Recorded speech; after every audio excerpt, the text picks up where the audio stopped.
Bonjour à toutes et à tous, bienvenue sur ce nouveau numéro de Roll You Fool, le podcast qui vous parle de jeux de rôle dans tous leurs états.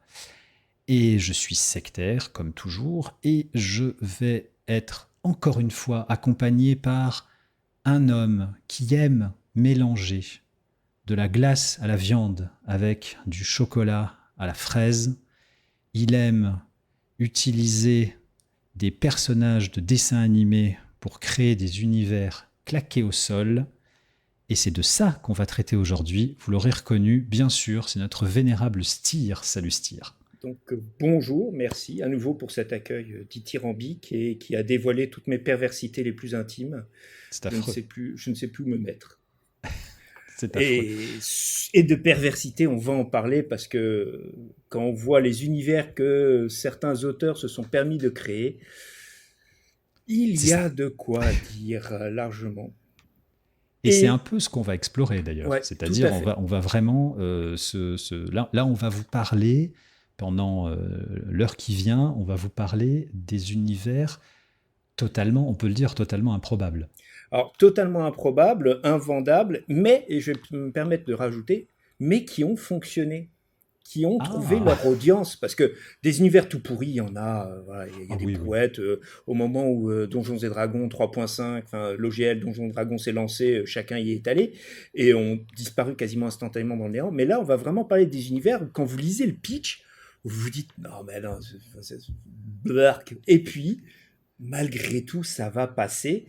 Et là-dedans, pour des tas de raisons différentes, certains parce qu'on va voir, il fallait oser, et au final ça fonctionne plutôt bien, la sauce prend bien, d'autres parce qu'ils ont réussi à proposer une petite mécanique, un petit truc qui fait que les joueurs vont s'y retrouver, et puis il va y avoir aussi certains qui vont fonctionner parce qu'il va y avoir un univers graphique, donc on va essayer d'explorer tout cela. Ah oui.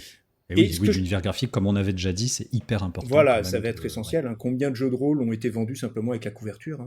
Et ce tout que à je te fait. propose, c'est peut-être de commencer par un étalon maître. On va Eh ben, regarder, c'est ce que j'allais dire. voilà, C'est on pour va, toi, parce que pour toi, c'est quoi d'abord? Qu'est-ce que tu ranges dans l'univers claqué? Parce que finalement, un auditeur lambda qui n'est pas spécialement au fait du jeu de rôle pourrait se dire non, mais votre machin là, Donjons et Dragons, où il y a des tieflins qui se baladent avec des nains et des dragons faits en humains, c'est déjà claqué en fait. Enfin, je veux dire, les ouais, royaumes oubliés, tu vois. oui, et je pense qu'on peut ranger quand même les royaumes oubliés désormais dans les univers claqués, hein. On va pas se Et merde. mentir quand même.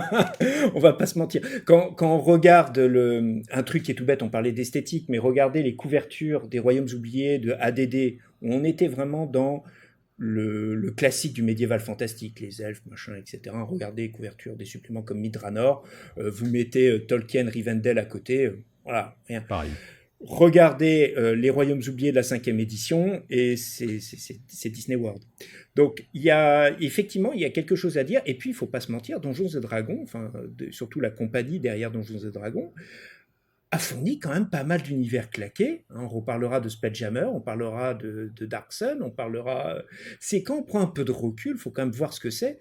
Je pense qu'on fera une émission sur l'esthétique, mais il faut quand même imaginer quelqu'un qui vient devant toi et qui te dit, bon, je te propose un univers Mad Max avec des elfes. Oui, ça fait claquer. Ouais, ça fait claquer. Et Ça fait pourtant, claquer. ben, Dark Sun reste un des univers favoris de la gamme, à tel point que à chaque fois qu'il y a une nouvelle édition, les gens redemandaient un nouveau Dark Sun, etc., etc. Même si au niveau des ventes, le jeu n'avait pas connu un succès.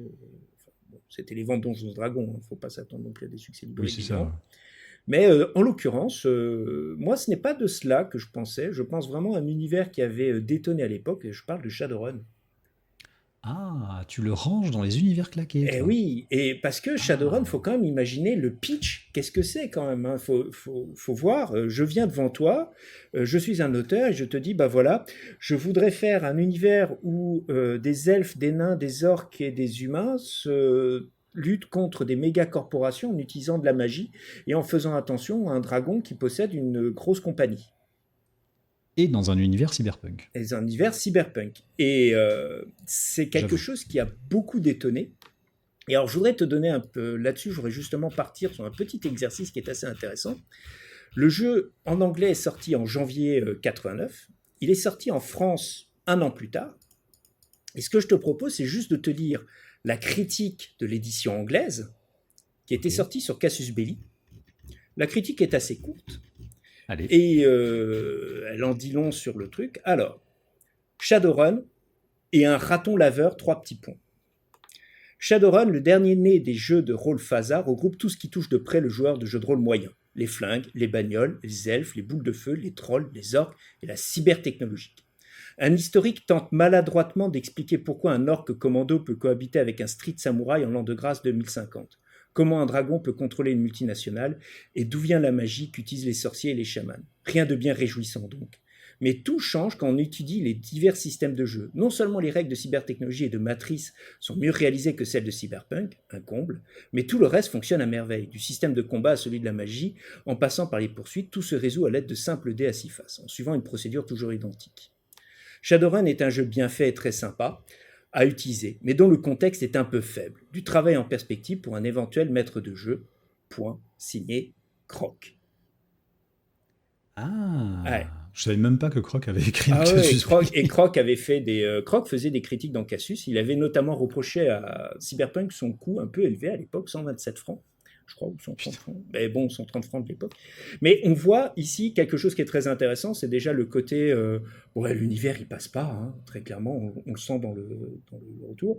Mais par contre, quand même, le système de règles simple, abordable, machin. Alors bon, j'ai Shadowrun, la première édition, le système de règles simple et abordable, on va dire... Oui, on va dire que c'était pour l'époque. Mais voilà, autre temps, autre mœurs. On fait un petit bond dans le temps. Alors là, je ne vais pas vous lire toute la critique parce que c'est la tête d'affiche. C'est le test complet, donc il y en a quand même beaucoup plus. Donc, on a cette fois-ci la version française. Toujours de la première aide. Toujours de la première édition. On est en 90. Dans le même supplément de Casus Belli, on te parle joyeusement de la sortie de Civilisation. Donc, prends-toi ton coup de vieux. Voilà. Alors, Shadowrun, technologie et magie. Alors, je vais aller directement à la fin. Pour conclure, on aura compris que Shadowrun n'est pas un jeu comme les autres, luxueusement présenté, bénéficiant d'un système de résolution éclairant et simple, sans être simpliste. Il offre surtout l'occasion de découvrir un univers nouveau et d'une très grande richesse. Il faut bien sûr apprécier les réalités alternatives et les cadres de jeu vraiment originaux pour en goûter tout l'intérêt. Si vous aimez le réalisme, si vous êtes un cartésien convaincu et un amoureux des systèmes de règles très complexes, alors Shadowrun n'est pas pour vous. En revanche, si vous aimez les surprises, les univers délirants et le cyberpunk en général, vous n'aurez pas à regretter son achat. C'est fou parce que pour Jean-Michel moi, Ringuet, je précise pour la critique. Oui, c'est fou parce que pour moi, je pense pour toi aussi, mais maintenant qu'on est donc en 2024, au moment où on enregistre cette émission, soit quand même 34 ans plus tard, Shadowrun, c'est genre un classique. Ah oui, mais c'est un total classique. Et d'ailleurs, en fait, c'est tellement un classique que dans les univers cyberpunk de jeux de rôle, il n'y en a pas 36. Le jeu de rôle qui porte le nom de Cyberpunk, en fait, vient de connaître une réédition relativement récente, mais était en mort cérébrale depuis X années. Il y a eu pas mal de jeux. C'est grâce aux jeux vidéo qu'il a été qu'il est ressorti, qu'il est redevenu un peu sur le devant de la ligne, même s'il n'avait jamais été oublié par tous les aficionados, moi le premier d'ailleurs. Il y a eu pas mal quand même de petits jeux de rôle, de bons jeux de rôle cyberpunk, mais annexes, qui n'ont jamais connu un succès. Shadowrun, c'était la machine de guerre. Mais c'est ça qui est fou. Et ce qui est génial avec Shadowrun, on va faire l'épisode sur Shadowrun, mais ce qui est incroyable avec Shadowrun, c'est que en 30 ans, c'est passé de univers foutraque à donc un classique, et en plus un classique de très grande qualité, parce que je persiste à dire que c'est un très bon jeu. Et on va en reparler du pourquoi, parce que c'est ça qui va expliquer comment un univers claqué, on va essayer de comprendre comment un univers claqué peut fonctionner. Exactement. Mais tu vois, quand tu m'as dit on va faire un épisode sur les univers claqués, je n'aurais jamais cité Shadowrun. J'aurais cité Toons, j'aurais cité Paranoia, j'aurais cité, tu vois, des conneries dans ce genre. Si tu veux, des jeux comme Toons ou comme Paranoia, ce sont des jeux, j'ai envie de dire, presque gag, presque prétexte. En fait, je ne vais pas dire qu'ils ne se prennent pas au sérieux. Ils se prennent au sérieux dans le sens où les auteurs le font sérieusement. Mais on n'est pas des jeux qui vont se dire, tiens, on va créer un univers qui va être fou. Il y a un autre jeu là-dedans qui peut être intéressant, mais on en reparlera parce qu'il y a une autre optique par rapport à ça. Ça va être Ambre. Pareil, Ambre, quand tu regardes de l'univers, bon, c'est l'univers de Zelazny, mais derrière, il y a un système de règles et tu te dis, mais non, ça ne peut pas fonctionner. Si on le remet dans le contexte, aujourd'hui, Ambre, le système de règles d'Ambre passerait sans problème parce que narrativiste, etc. Mais quand Ambre sort, on te dit le jeu de rôle sans dés, sans règles, enfin, très peu de règles, etc. Pareil, on te dit que ça ne va pas fonctionner. Mais Shadowrun est intéressant parce que il a ce côté, quand on le vend, ce côté assez gloubi-boulga, avec en plus, moi je vais quand même il y a quand même quelque chose qui est important. Le jeu sort dans les années 90, il est traduit de l'anglais. C'est-à-dire qu'on va traduire à la fois un univers médiéval fantastique, à la fois un univers cyberpunk, avec des mots qui n'existent pas en français. Un exemple tout bête, c'est le cyberdeck. D'ailleurs, les traducteurs ont fait l'impasse, ils ont gardé cyberdeck parce que d'abord ça fonctionne bien, voilà. Puis ils se sont dit un peu comme beaucoup de choses que les gens, comme software, que les gens vont continuer à employer le terme anglais. Et il y a une traduction qui est en plus bien faite, même s'il y a, bon, il y a des coquilles qui restent, notamment le critique notait que le Burnout Mage, qui était en fait le mage qui se prenait des dégâts parce qu'il envoyait des sorts trop souvent, avait été traduit par mage grillé, tu vois, bon, ce genre de petites choses, un peu littérales, mais voilà. Mais qu'est-ce qui va faire que Shadowrun a fonctionné? Et c'est ça qui va être intéressant, c'est que on en avait déjà parlé, l'intelligence des auteurs de Shadowrun, c'est pas d'avoir axé leur univers sur la magie d'un côté ou le cyberpunk de l'autre qui aurait créé un déséquilibre, parce que ça veut dire qu'à ce moment, l'un des deux aspects aurait servi de prétexte à l'autre. Et puis il n'aurait peut-être pas fonctionné parce que finalement, quoi bon faire de la cybertechnologie si j'ai de la magie ou inversement. Mais d'avoir un vrai propos sur l'univers et un propos qui est très anglo-saxon puisque on va parler essentiellement de société. On va parler de capitalisme, on va parler de racisme, on va parler d'exploitation, etc. Et l'univers passe, en fait, le côté délirant de l'univers passe parce qu'en fait, il est abordé par ce prisme-là. Et surtout aux États-Unis à cette époque, hein, dans les années 90, on sort quand même à Los Angeles d'une décennie qui a été marquée extrêmement par les violences raciales, etc. Bon, puis qui vont continuer par la suite. Mais toute la situation des orques et des elfes à Seattle, toute l'histoire autour des Oui, Indiens. c'est assez transparent, quoi. Voilà, c'est très transparent, ça fonctionne. Les attentats, aussi un point qui est intéressant, c'est qu'on parle d'attentats menés par des suprémacistes blancs dans un bouquin écrit dans les années 89, sachant que quelques années plus tard, on va avoir toute une série d'attentats aux États-Unis menés par ça. Donc on voit très bien que les auteurs avaient quand même très bien senti le feeling de leur époque et ont réussi à le traduire et justement en offrant un angle qui permet d'intégrer finalement ces deux univers qu'on n'associerait pas, quoi, ou même si on peut les Et sans associer. être, et en plus sans être frontal, c'est-à-dire Voilà, sans faire comme des jeux comme Trauma, où il y en a eu quelques-uns qui veulent faire du réalisme contemporain. Là, au moins, on est sur quelque chose qui te permet de comprendre voilà. Qui vont te de la donner des clés, science-fiction, en fait. voilà, Hein. Ils font... qui vont te donner des clés, sachant qu'à Exactement. nouveau, c'est un univers futuriste, hein, ça, il n'y a pas de problème, mais où tu sens que la question scientifique n'est pas l'enjeu du récit, même si tu vas trouver des intelligences artificielles, même si tu vas trouver la question du transhumanisme, mais Oui, mais ça marche parce que ça ça marche. marche. Ils sont pas Voilà. en train de... Voilà. Voilà, c'est pas le spot comme ça peut être par exemple sur Eclipse Phase. Oui, clairement dans Eclipse Phase, la question scientifique est au cœur du jeu de rôle, alors que dans Shadowrun, c'est un outil pour des joueurs pour faire face à des questions liées à l'exploitation, à ce genre de choses. Et c'est des éléments qu'on va retrouver dans certains de ces univers un peu foutraques. J'en ai un autre qui me vient à l'esprit, enfin que j'ai regardé, qui est Castle Falkenstein. Oui, ah bah oui. Alors là, on est plus dans du steampunk. Voilà. Mais alors du Ouais. steampunk, pareil. Alors le steampunk, c'est quelque chose d'assez, je ne vais pas dire basique, mais c'est simple. On imagine une technologie futuriste basée sur la vapeur, qui permet des choses qui normalement ne devraient pas être possibles au 19e siècle, des robots, des machines, etc., etc. Sauf que Castle Falkenstein, qu'est-ce qu'il, bah, il fait comme Shadowrun, il rajoute de la magie. Et Voilà. oui. Et pas un peu, hein, beaucoup, beaucoup, beaucoup de magie avec des elfes, des fées, etc. C'est vraiment une Europe, c'est l'Europe telle que s'imaginait Louis II de Bavière avec cette féerie permanente. Et derrière, effectivement, le steampunk, hein, puisque Bismarck a un bras mécanique, par exemple, ce genre de choses. Voilà. Donc, mais, point intéressant, c'est qu'on pourrait se dire, bon, ben voilà, ça peut être un peu pareil, ça n'a pas passé. Sauf que, à nouveau, ils choisissent un angle qui est la question de l'impérialisme. On est au 19e siècle, voilà, ça passe très bien. Et en fait, ce Gloubi-Boulga sert de décor, finalement, à cette question de l'impérialisme. Et on va rentrer, comme tu disais, par cette perche, et on va peut-être du coup pas voir les coutures qui fonctionnent pas très très Oui, bien, ou là où Croc avait pas forcément tort, parce qu'en 89, j'ai rejeté quand même un coup d'œil au bouquin, au Shadowrun de la première édition. C'est vrai qu'il y avait quand même pas mal, voilà, il y a des gros gros trous un peu à droite et à gauche qui ont été par la suite comblés. Voilà. Et Shadowrun, pour moi, c'est un peu justement un peu cet étalon-maître d'univers claqué, mais qui ont fonctionné. C'est-à-dire, on a pris quelque chose qui paraissait non, ça va pas fonctionner, mais c'est la construction de l'univers et la manière dont il va être donné aux joueurs qui va faire que ça va passer. Et il y en a pas, il y en a en fait beaucoup qui fonctionnent, qui essayent cela, mais il y en a peu qui réussissent. il y a aussi dans les univers claqués comme ça, mais finalement pas si claqués, parce que finalement, on fait exprès évidemment pour vous teaser, on fait un écart de langage, mais parce que dans le langage classique, dans le slang, j'ai envie de dire, Mhm.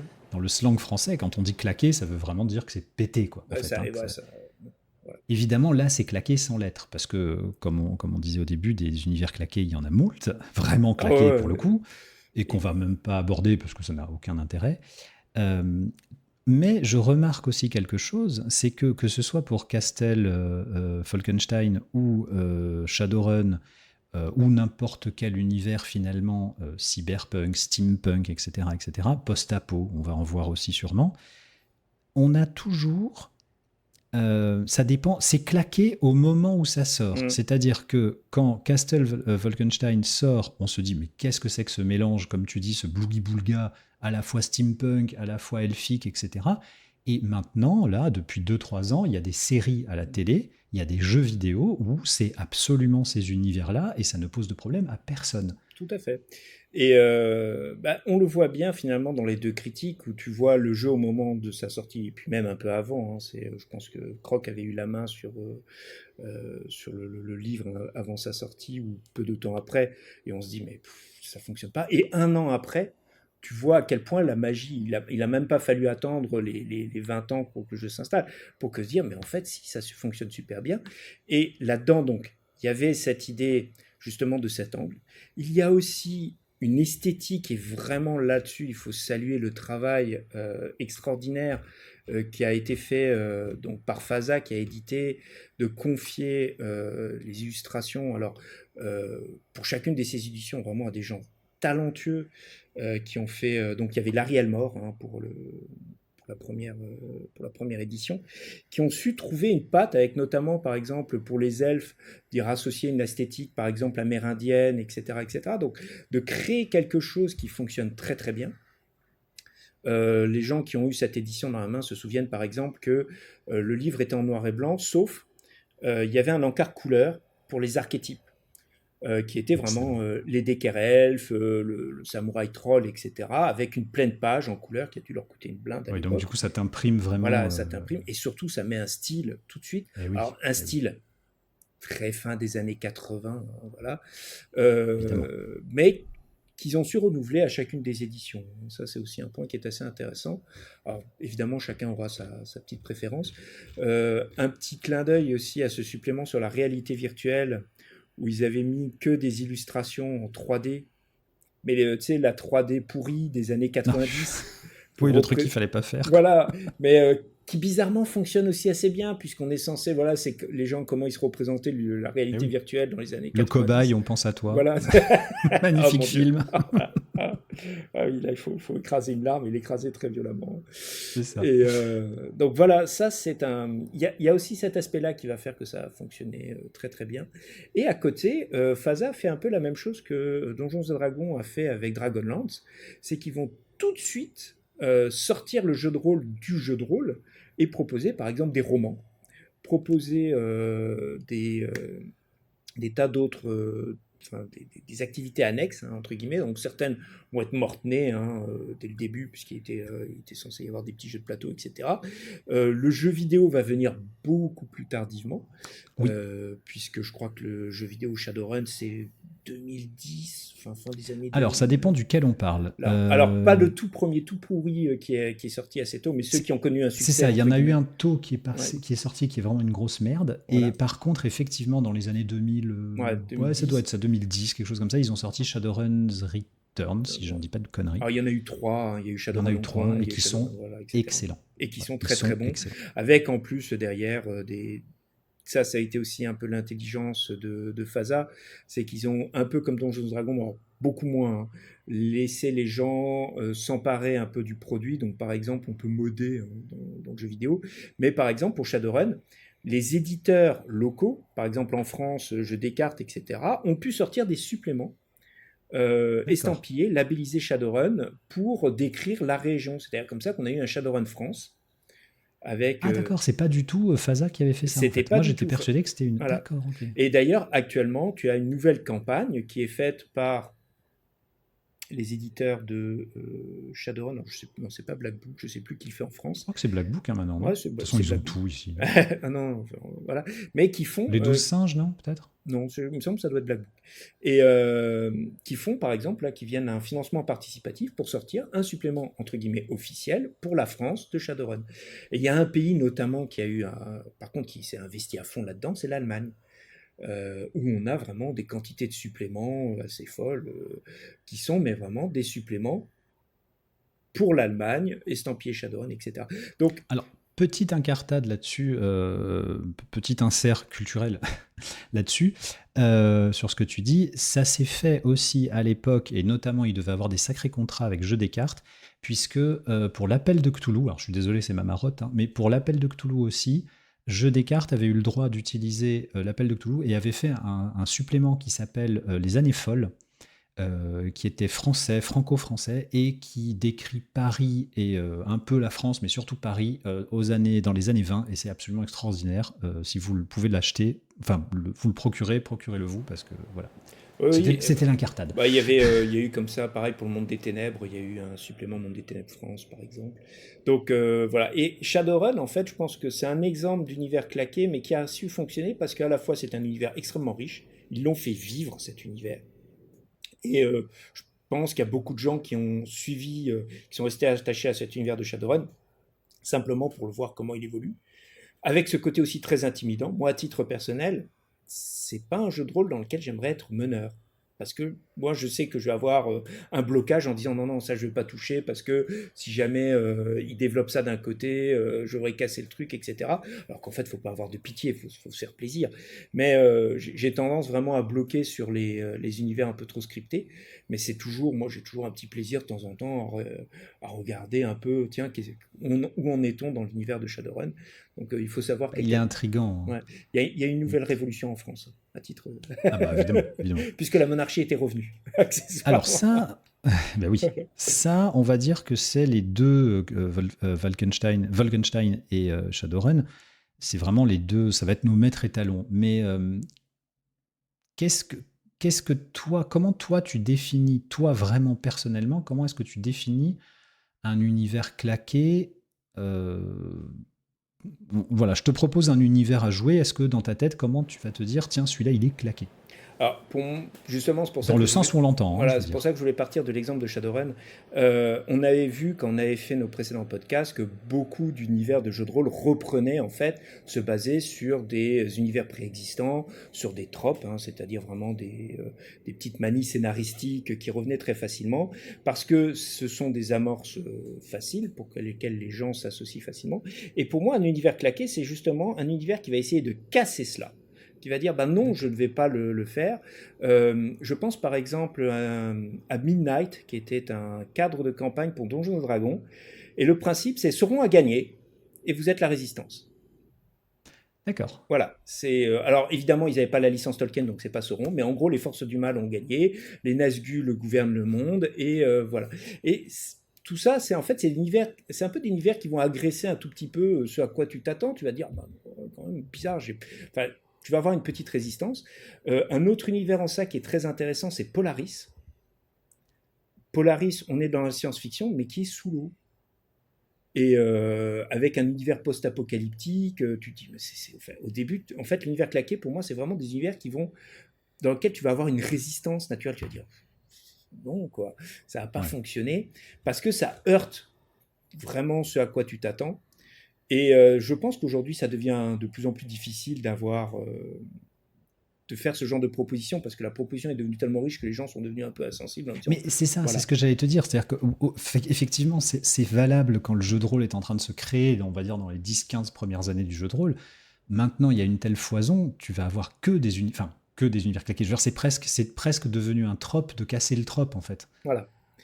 Et c'est là qu'on peut rebondir sur autre chose, c'est-à-dire que oui, effectivement, les univers aujourd'hui, on a un peu tout et entre guillemets n'importe quoi, même si on a encore des productions qui sont quand même très intéressantes parce Bien qu'on sûr. commence à exploiter aussi des univers auxquels on n'a pas l'habitude, notamment, et je pense qu'on consacrera un autre podcast sur ces régions du monde auxquelles on parle peu, l'Afrique, l'Asie, etc., enfin, certaines parties de l'Asie et compagnie. Mais il y a aussi une approche de l'univers par les règles, et avec des approches qui peuvent être des choses complètement folles. Je pense par exemple à Rêve de Dragon. Ah oui, ah bah oui, Rêve ah de bah Dragon. oui. À Ars Magica. Ars Magica, c'est Et aussi intéressant comme proposition. Vous ne jouez pas un personnage, vous en Rêve de jouez. dragon, dis-nous-en un mot quand même, parce que Alors, Rêve de Dragon, alors à titre personnel, moi je n'y ai jamais joué. C'est le genre de jeu auquel j'ai toujours voulu jouer.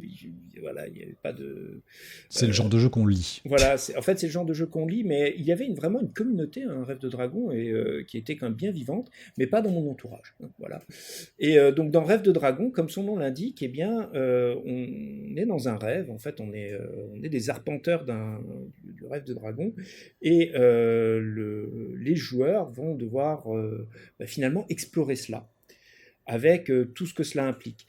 Donc, comme dit, moi, j'y ai pas beaucoup joué, mais quand on présente le jeu comme ça, ouais, les personnes haussent un sourcil en disant, oh, mais qu'est-ce qu'il essaie de nous faire, qu'est-ce qu'il essaie de nous vendre là, le gars, alors qu'il y a une véritable force, et comme pour Shadowrun, Rêve de Dragon va bénéficier de quelque chose d'important, c'est qu'il va bénéficier d'une illustratrice.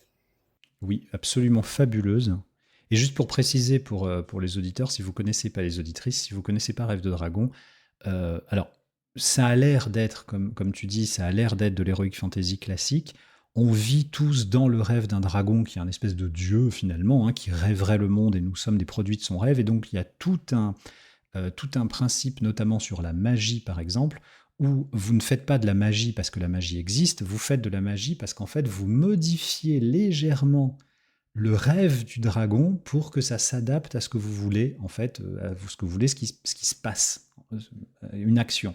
Et, euh, et donc, il n'y a pas vraiment dans ce jeu des grosses boules de feu dans la tronche des trucs et tout, parce que ça, bah, c'est vachement agressif, mais vous allez modifier l'environnement et tout. Et il y a effectivement, l'illustration est hyper importante parce qu'on est, alors moi je fais toujours référence à ça évidemment, mais on est vraiment dans du... Tout est très onirique. Moi, ça m'a presque fait penser à des dessins de Moebius ou à des dessins de Druyet. Enfin, il y a tout ce Donc, délire. rendons à César ce qui est à César, hein. Florence Magnin, qui a fait des planches extraordinaires. Certaines personnes la connaissent aussi parce qu'elle avait fait les couvertures de Ambre, justement, hein, et on en reparlera par la suite. Et alors, l'autre point qui est important, Rêve de Dragon, ben, les rêves sont éphémères, donc chaque partie se passe dans un autre rêve. Donc, c'est... Là, subitement, on va dire, mais attendez, moi je veux être dans mon univers, je veux, etc. Non, non, c'est pas possible. On va redécouvrir quelque chose.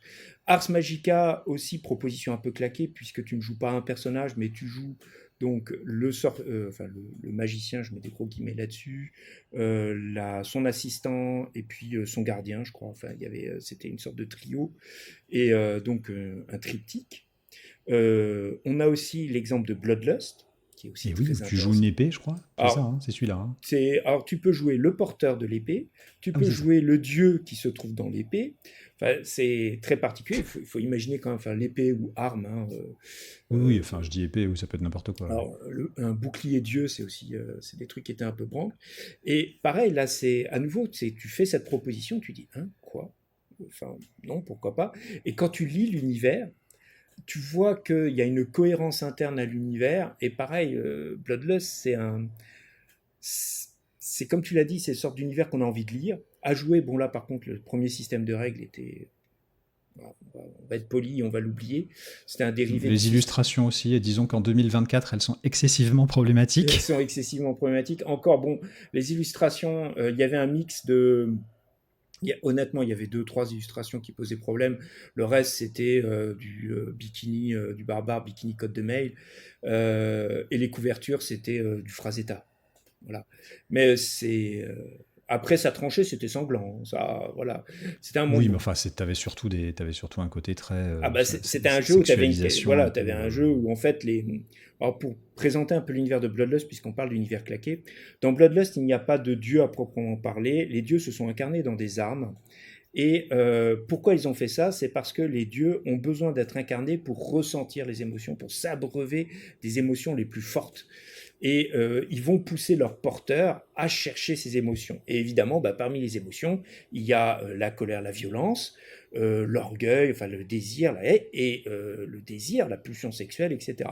Donc évidemment, quand vous mettez Bloodlust entre les mains d'adolescents, pubères, post-pubères, prépubères, le jeu part très facilement en live, hein, et pas qu'un peu. Alors que justement, tout le jeu porte sur l'idée que votre personnage devient incontrôlable et en fait, vous perdez en fait. Dans Bloodlust, il n'y a pas vraiment d'intérêt justement à se laisser emporter par les émotions, même si ça peut vous donner des bonus, etc., etc. Donc l'univers entre guillemets sur le papier, oui, effectivement, il est claqué. Le système de règles est claqué, mais pour de mauvaises raisons, c'est-à-dire que là, pour le coup, les règles ne fonctionnaient pas très bien.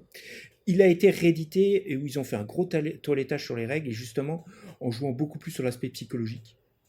Et ce qui est pas mal, hein, vraiment je vous recommande. Et en plus, c'est un gros bouquin, vous avez largement, un très gros pavé, vous avez largement de quoi faire avec.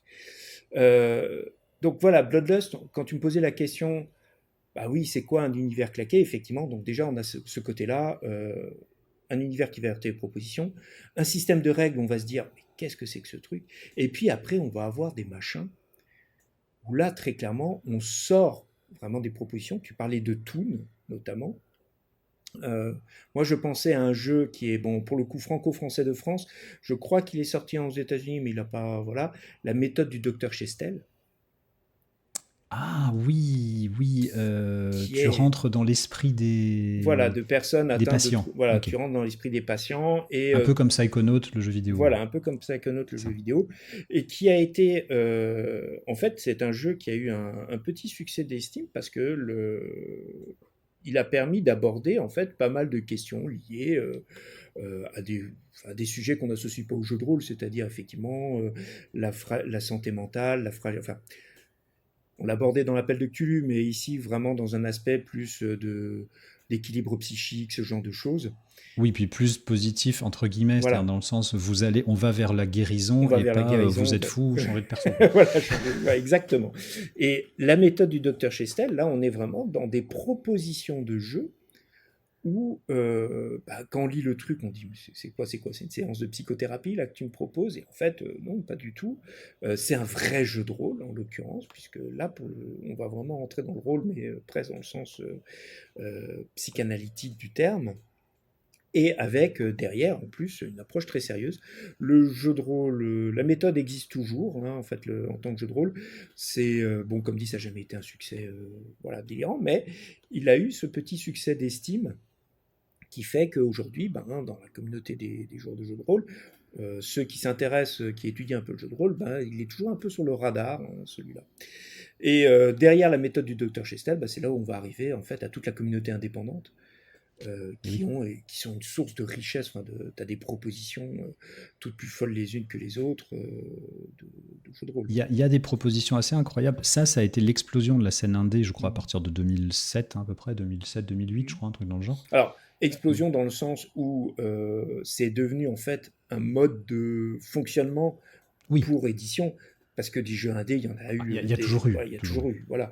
Bien Mais là, sûr. Non, je veux dire comme mode d'édition, voilà. plus comme on l'entend pour le jeu vidéo, par exemple, c'est-à-dire vraiment des petits éditeurs qui n'étaient pas rattachés à des gros. Alors évidemment, avec tous les guillemets nécessaires, parce que vous imaginez bien qu'est-ce que ça veut dire un gros éditeur de jeux de rôle, bon, à part, voilà, à part TSR et Chaosium, enfin, même pas, donc à part deux, trois énormes trucs, et même eux, c'est pas des milliardaires, donc je veux dire, c'est... Voilà, donc, mais ils proposaient toute une série, et c'est vrai que là, pour le coup, il y a eu ce foisonnement d'univers, et notamment claqué. Moi, je pense à je vais juste en citer un, qui s'appelle Slay With Me. Je ne sais pas si Mhm. tu as Alors, connu ça me ce dit jeu. rien. Alors, Slay With Me, c'est du pur indé, et en fait, on joue à deux. Et ça ne se joue qu'à deux. Chacun est à la fois maître du jeu et joueur.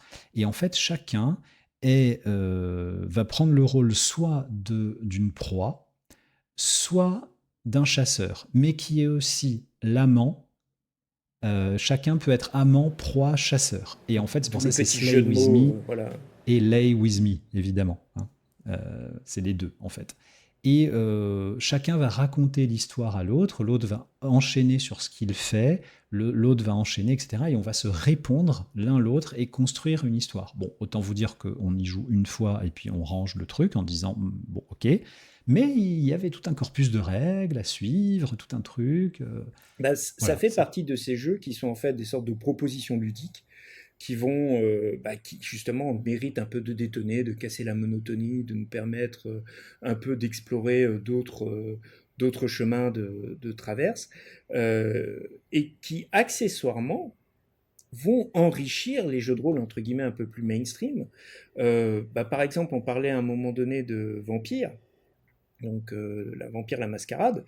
Il faut voir à quel point lorsque Vampire la Mascarade sort, alors déjà c'est une proposition d'univers un peu, voilà, on reste dans du classique avec des vampires, etc. Bon, on est à l'époque, en plus c'est un peu la mode, hein, il y a le Entretien avec le vampire, le film, Oui. qui est sorti en, je crois, 90, Bon, dans les années oui, 90, dans oui, les on va années dire. 90, donc c'est revenu un peu à la mode. Mais par contre, ce qui est intéressant dans le monde des ténèbres, c'était la manière dont le jeu était proposé, en fait l'expérience de jeu de rôle était proposée. On sortait complètement du simulationniste, on rentrait vraiment sur de la narration, on essayait vraiment d'inciter les joueurs à s'identifier à leur personnage, à essayer de créer, donc avec tous les dérapages que ça a pu entraîner, quand on a voulu accuser le jeu de rôle de tous les maux en disant oh, regardez, ils veulent transformer nos gamins en des vampires, etc. etc. Enfin bref, je te laisse imaginer. Mais avec notamment, moi j'ai en souvenir, je crois que c'était dans le guide du joueur où tu avais le gars qui disait oui, alors la création de personnages sous hypnose, ce genre de trip, ouais, Oh, ouais, ça partait très très loin. ça partait loin, ouais. Ouais. Mais il y avait quand même cette idée de dire bah voilà, on va casser un peu la proposition initiale de la simulation pour rentrer dans autre chose.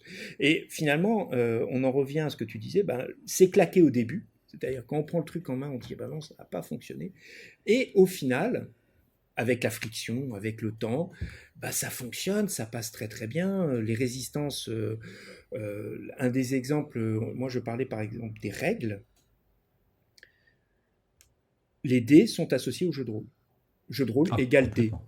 Voilà. Complètement. Et dès Et que plus il y tu... a de faces, plus c'est du jeu de rôle, en Voilà, fait. plus il y a de face et plus il y a des brouettes de dés. Alors justement, Shadowrun était devenu célèbre pour ça, parce que tu avais tes réserves de dés, tu pouvais envoyer 8d6, 10d6, 12d6, enfin voilà, faites-vous plaisir. Et puis les jeux de rôle qui sortent de cela, bah, on les regarde un peu bizarrement. Donc on a parlé de Ambre, qui était donc un jeu de rôle où on disait, bah voilà, vous avez 4 caractéristiques, hein, le combat, la psyché, je ne suis même pas sûr qu'il y en avait 4, peut-être que 3, enfin bref. Le système des règles est simple, hein, si en face de vous l'adversaire a plus, il vous bat. Bon. Et il y avait une phrase dans la description, il y avait un truc qui m'est toujours resté en mémoire. L'un des personnages du cycle d'Ambre, c'est Bénédicte, c'est le fils aîné, c'est le maître de guerre absolu. En fait, il incarne. Donc dans Ambre, en fait, la réalité, c'est la cité d'Ambre, et toutes les autres réalités sont le reflet de ça. Et donc Bénédicte, c'est le guerrier absolu, et il va être le reflet, en fait, il va incarner finalement tous les exemples de guerriers absolus de l'histoire, de Roland à passant à Hercule, etc. Enfin, pas Hercule, mais bref, tous les grands combattants sont en fait des reflets de Bénédicte. Et dans le système de règles, il est dit, vous n'allez pas battre Bénédicte. La seule question, c'est de savoir combien de temps il va mettre pour vous battre. Et là-dessus, en fait, le livre insiste. L'idée, c'est de mettre en scène vraiment votre caractéristique. C'est de vous dire, bah voilà, euh, qu'est-ce que vous allez faire pour contourner le problème, contourner l'obstacle, puisque de toute façon, vous savez que frontalement, vous ne pouvez pas l'affronter. La chance, vous n'aurez pas de coup critique qui vous sauvera de cela. Et c'est vrai que je pense que Ambre, aujourd'hui, il sortirait un peu dans l'anonymat parce que des jeux de rôle narratifs, il y en a tout plein. Mais à l'époque, ça a été assez brutal en disant, les gars, mais moi, je suis un, voilà, Donjons et Dragons, je vais être mon PJ niveau 20 et donc je veux battre Bénédicte. Non, non, non, non, non, mon petit.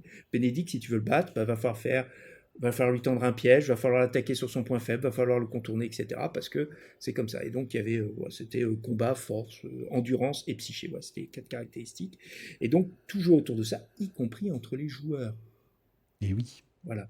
ce qui est extrêmement important. Et je pense que ça devait être tout à fait étonnant pour pour des joueurs, pour des propositions de jeu, comme tu dis, qui sortaient de Rollmaster, de Warhammer, etc., du simulationnisme à fond, parce qu'il me semble, alors là aussi c'est enfin, de mémoire entre guillemets, il me semble que ça doit être un des tout premiers jeux vraiment à ce point narratif. Ah bah En tout cas de grand public, quoi, hein, le jeu, il sort en 91. Ouais, voilà, Voilà. 91. Donc, il est sorti, alors en France, c'était quoi, moi, je devais être, ouais, c'était fin du collège, donc 95, hein, dans ces eaux-là, avec une couverture de Florence Magnin qui était à pleurer, hein, avec un tarot d'ambre qui était magnifique tout autant. Oui, il y avait toute l'histoire des tarots. Mais Voilà. en plus, ils avaient un terreau qui était fertile et ils avaient eu la bonne idée de suivre ce terreau qui est donc qui sont les romans de Zelazny. Et, euh, et j'ai envie de dire, heureusement qu'ils n'ont surtout pas utilisé des règles. Parce que quand Oui. vous lisez les bouquins, puisqu'on parlait de Rêve de Dragon, là aussi, c'est très Ah onirique. oui, C'est très c'est le fantasmatique. mythe celtique, tu as Oberon, tu as les cours du Exactement. chaos, tu as le, Donc si t'imagines là-dessus, tu dis ah bah alors lui il a 27 points de vie, tu vois, ah bah oui super. il y Bon. a l'un des. Alors, c'est assez amusant parce que là, on parlait de traduction dans Shadowrun. Le cycle d'Ambre est connu pour avoir été confronté à un énorme problème de traduction, puisque dans le cycle d'Ambre, les princes d'Ambre, pour gagner la faculté de traverser les ombres, de voyager en fait à travers ces dimensions, doivent traverser ce que dans la traduction française on a appelé la marelle. C'est affreux. C'est affreux, et en anglais, c'est the pattern. C'est Eh oui, quelque chose ce d'un qui peu n'a rien à différent. voir. Alors, bon, on aurait pu appeler ça le motif, peu importe. Mais ce qui est assez intéressant là-dedans, c'est que dans la description du jeu de rôle, dans le livre, il y a une place importante qui est consacrée à ça, parce que c'est vraiment dans les romans, à chaque fois que le personnage Corwin ou Merlin par la suite traverse, c'est un moment clé de l'histoire. C'est un moment de retournement. Et l'auteur disait, n'essayez vraiment, dans la description du jeu de rôle, il dit, n'essayez pas de créer enfin, de mettre des mécaniques là-dedans. Il faut que il faut que ça soit de l'impressionnisme. Il faut que ça marque le joueur. Et c'était des conseils, à nouveau, 1991. Eh oui. Voilà. Alors moi j'ai quand même une toute petite anecdote sur cette marelle et cette traduction de merde.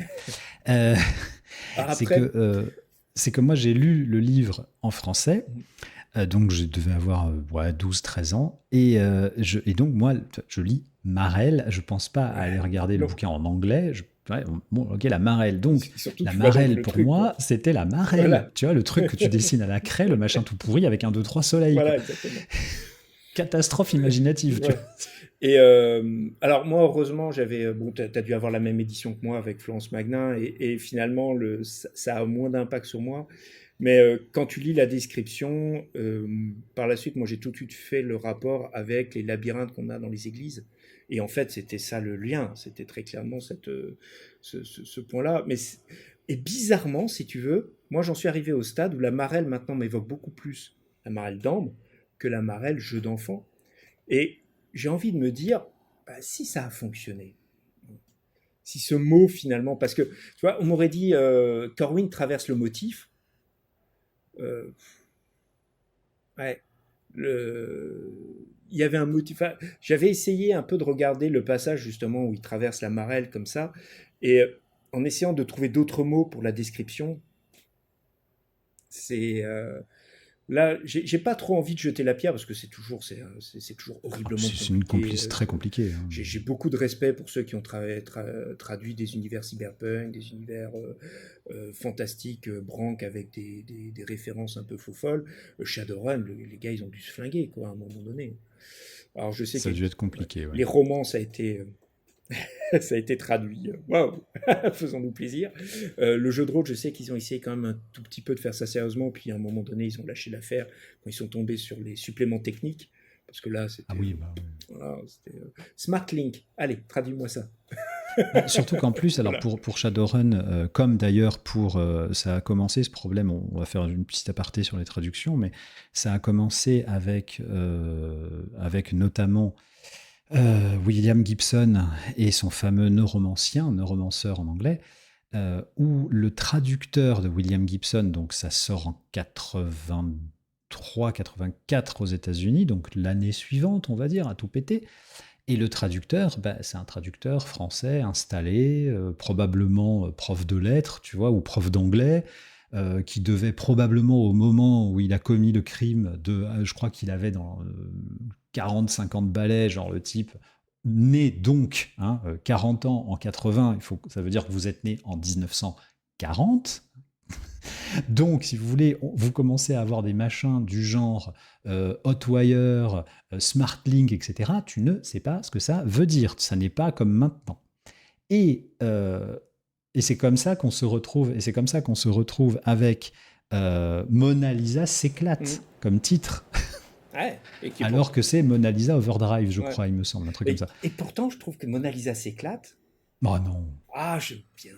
Ah, Mais alors, pour la petite anecdote et pour avoir connu justement un de ces traducteurs dans mon entourage, en fait, tu parlais de prof de lettres, tu avais en fait beaucoup de traducteurs techniques.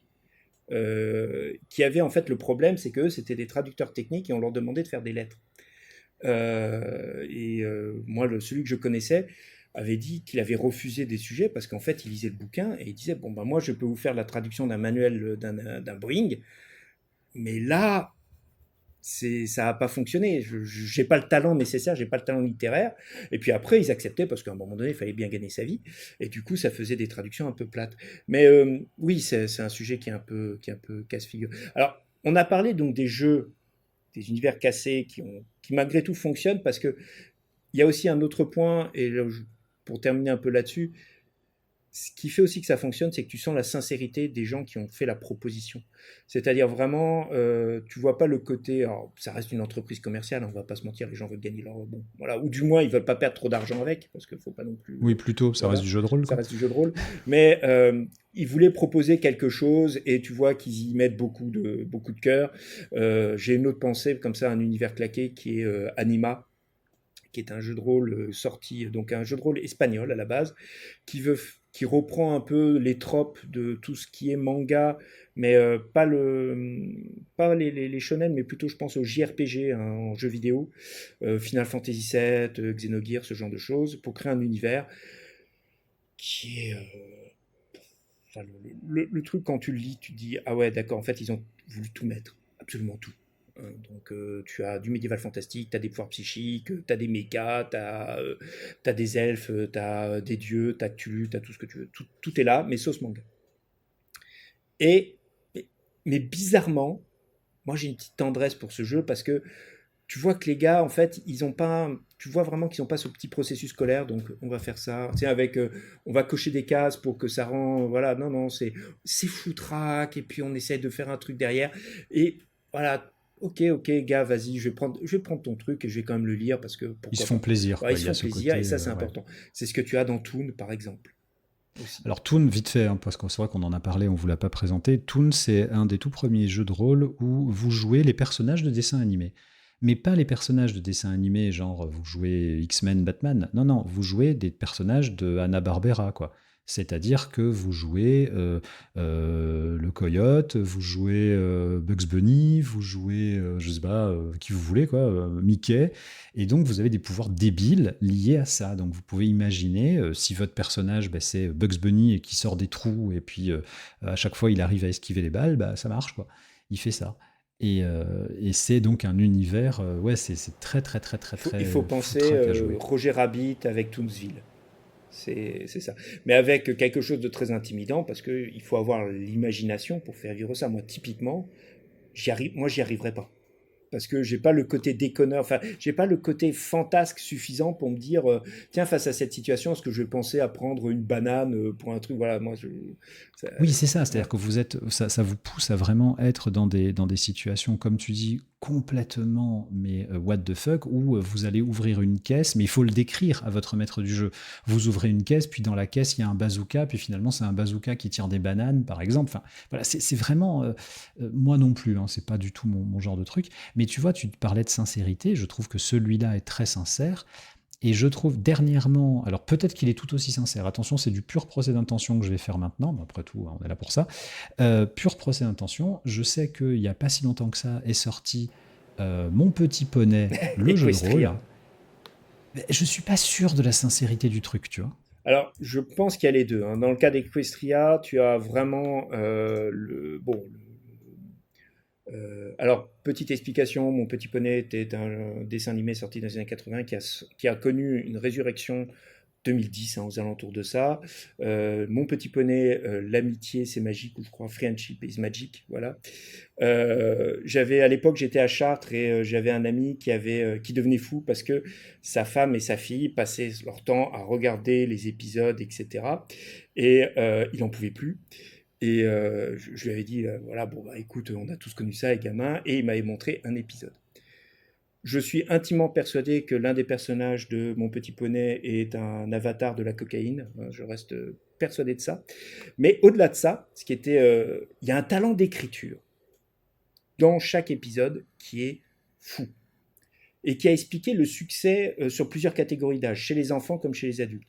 Avec l'épisode qu'il m'a montré, c'était un épisode, en fait, il reprenait Shining. Alors le gamin, il va rien capter, mais quand tu as la scène où tu as l'ascenseur qui s'ouvre avec au lieu du sang, mais en fait du slime qui machin, etc. Et les gars, ils s'amusent en fait constamment à jouer sur les mots, à jouer sur les trucs, etc. Donc, mais par contre, c'est survolté. Je veux dire, les types, je sais pas, les gars qui réalisaient ça, ils s'imaginaient que les gamins étaient tous avec 10 grammes de sucre dans le sang et un rail de coke parce que c'est survolté. Le dessin animé donc a connu un succès phénoménal, et qui dit succès dit pognon dit il faut exploiter la licence, jeu de rôle.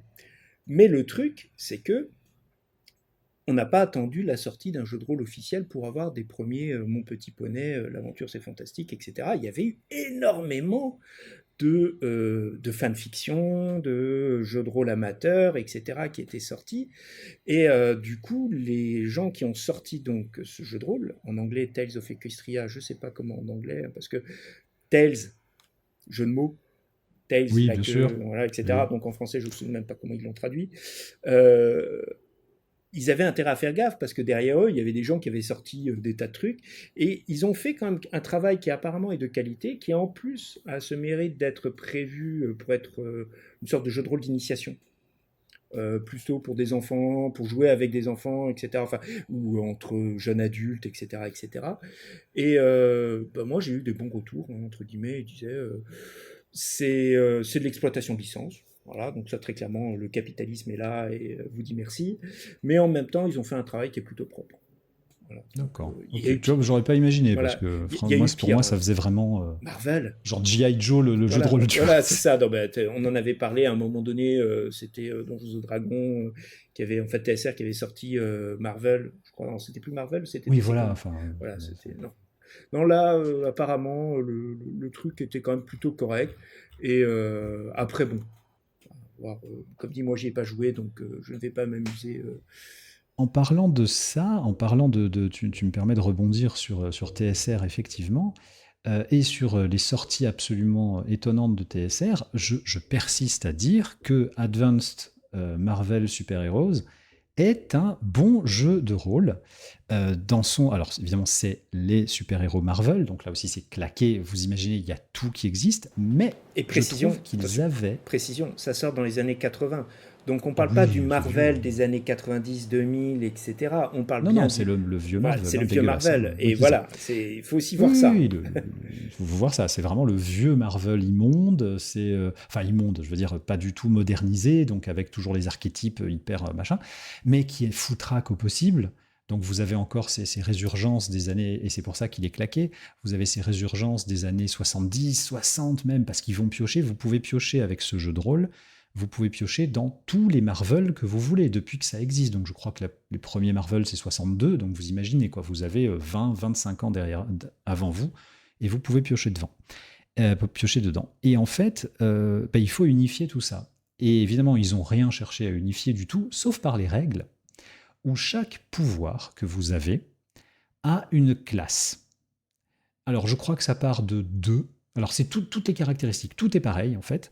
Je crois qu'un pouvoir, enfin, un humain normal qui met un coup de poing dans un mur, hein, on va faire un truc simple, il va mettre un truc à 2 ou à 4. 6, c'est s'il est entraîné. Et ensuite, ils ont fait un machin exponentiel qui est totalement imbitable si vous n'aimez pas les choses exponentielles, Et mais les ça donne calculettes. donc, et les calculettes, donc 2, 4, 8, 16, 24, 36, etc. Et ça monte. Et évidemment, on va dire que Hulk, il a classe, j'invente, hein, je ne sais plus, mais classe 256, et puis Galactus, ben, en force, il a classe 1000, quoi. Classe 1000, ça veut dire qu'il est complètement imbattable, et au-dessus, vous êtes des dieux. Bon.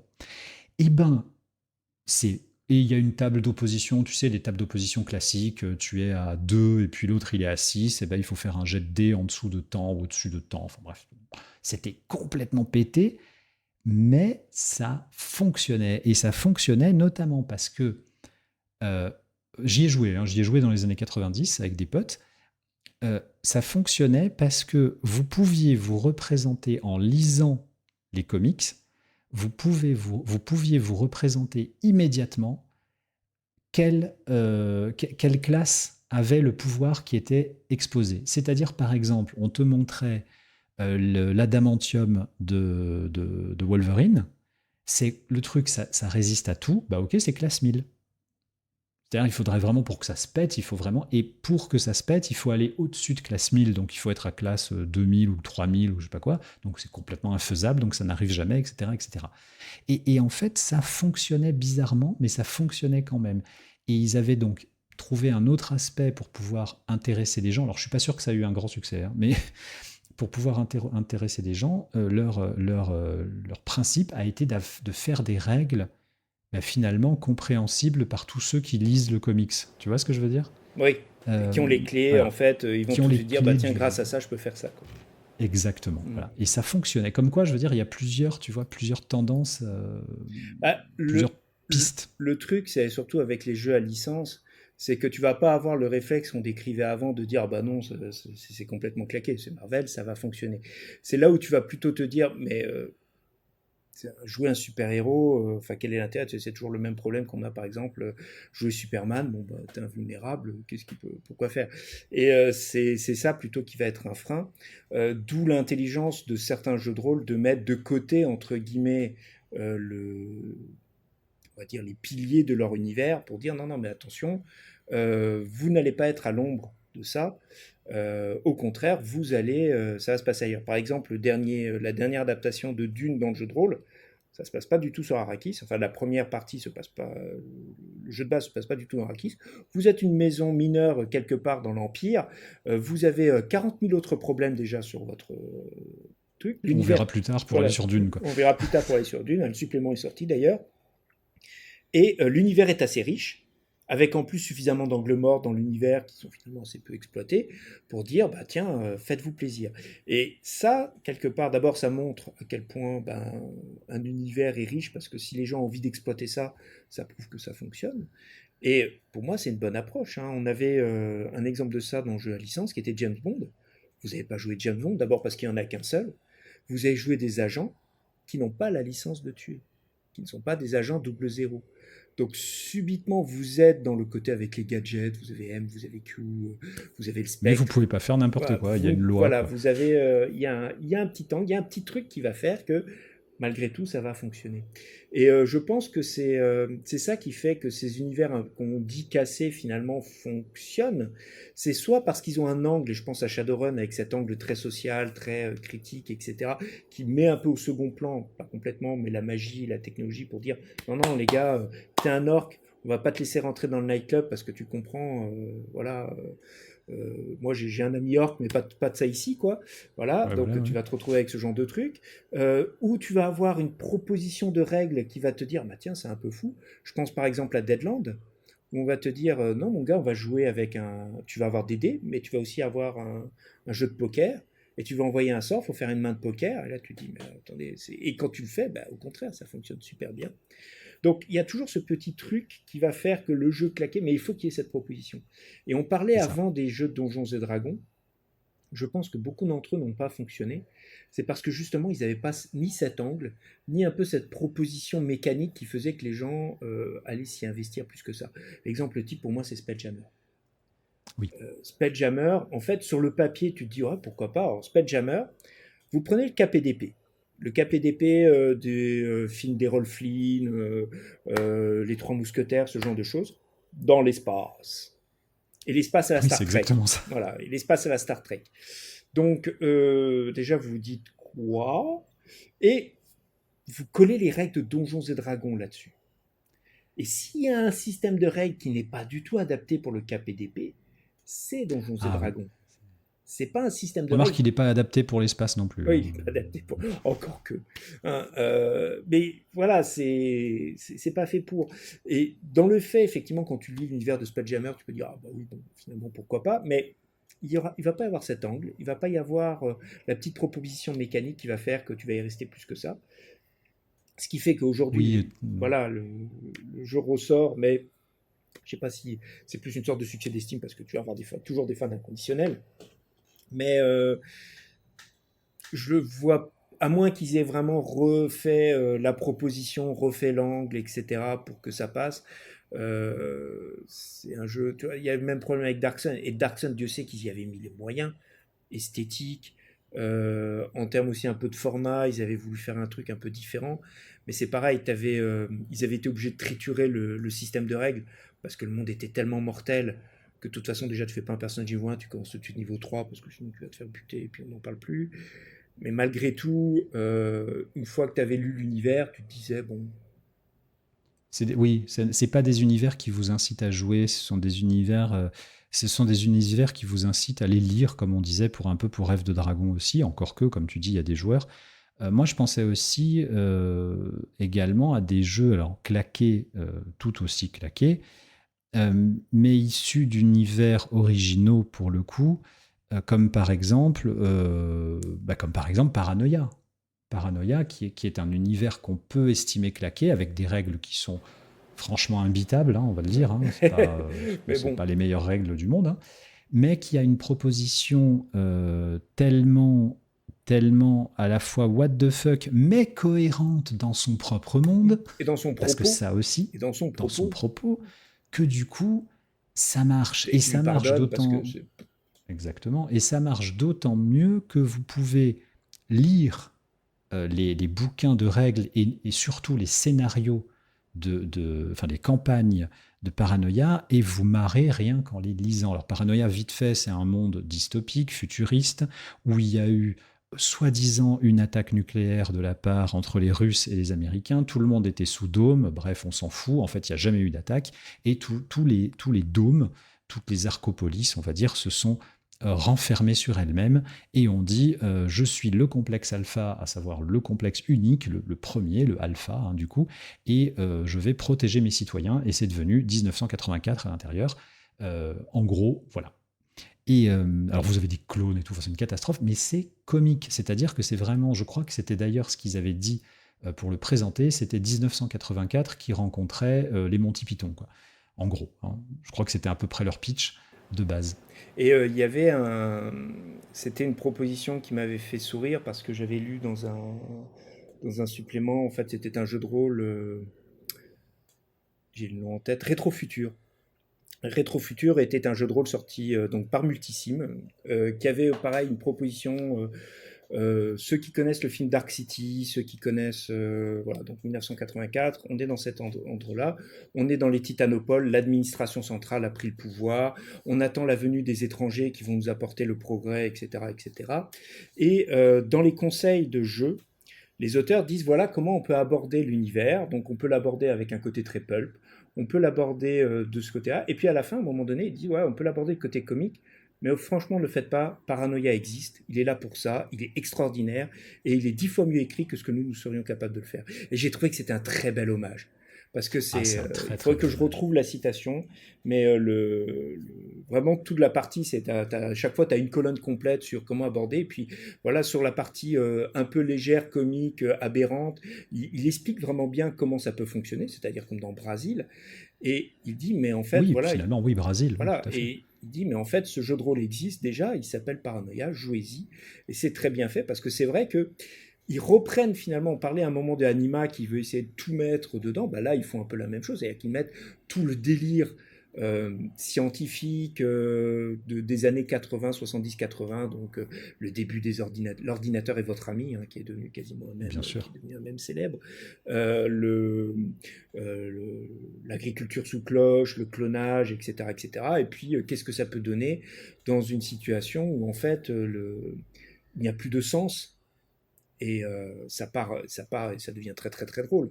Donc, et ils le font vraiment avec une qualité. Mais par contre, c'est vrai que, comme le disait un meneur de jeu, en fait, une partie de paranoïa, tu fais la première page du scénario, et puis à la fin, tout le monde s'est entretué, et tout le monde rigole Et bien c'est et ça. mange sa pizza, quoi. C'est pour ça que finalement, oui, c'est un univers claqué, mais c'est un univers claqué qui s'assume, parce que le but, c'est justement bah, voilà, de se lâcher complètement, quoi. Eh ben, moi, je pense que nous avons fait le tour, je sais pas ce que tu en penses, des univers claqués, à moins que tu en aies un dernier à Ah bah, rajouter. je pense que des univers claqués, on va en rencontrer d'autres au cours de On en notre rencontrera d'autres, ça d'autres. c'est sûr. On voulait, moi, ce qui était intéressant là-dedans, c'est vraiment de voir.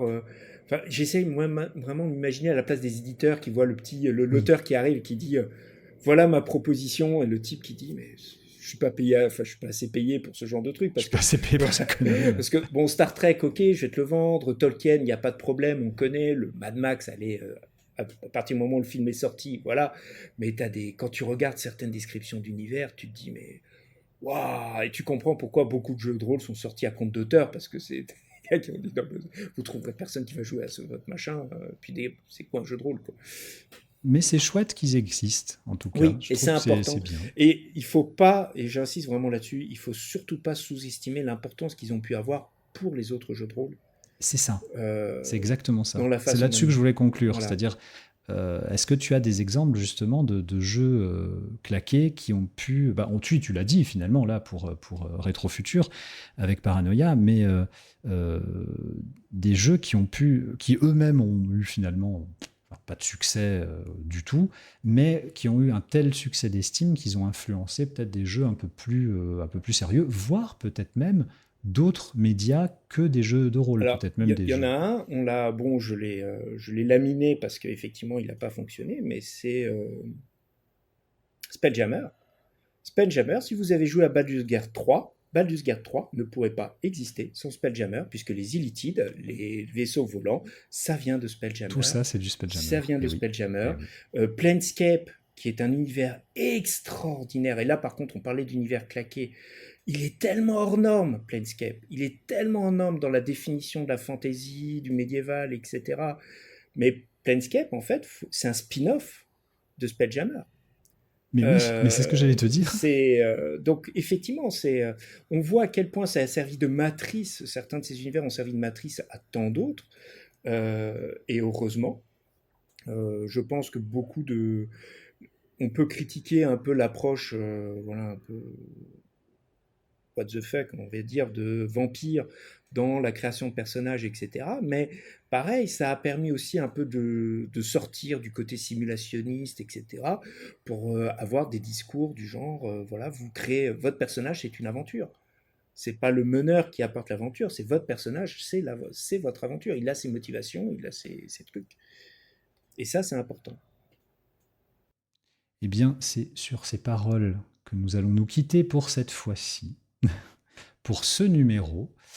Je vous rappelle que Roll You Full est un podcast studio Carton C. Vous retrouverez bien entendu toutes les autres productions studio Carton C, comme Pragmastic, comme Tu vas me niquer la batterie, comme Hot Tech and Slow Burn, et on espère beaucoup d'autres, des millions d'autres a priori. Donc vous les retrouverez, tous les liens seront dans la description de l'épisode, sont dans la description de l'épisode bien entendu.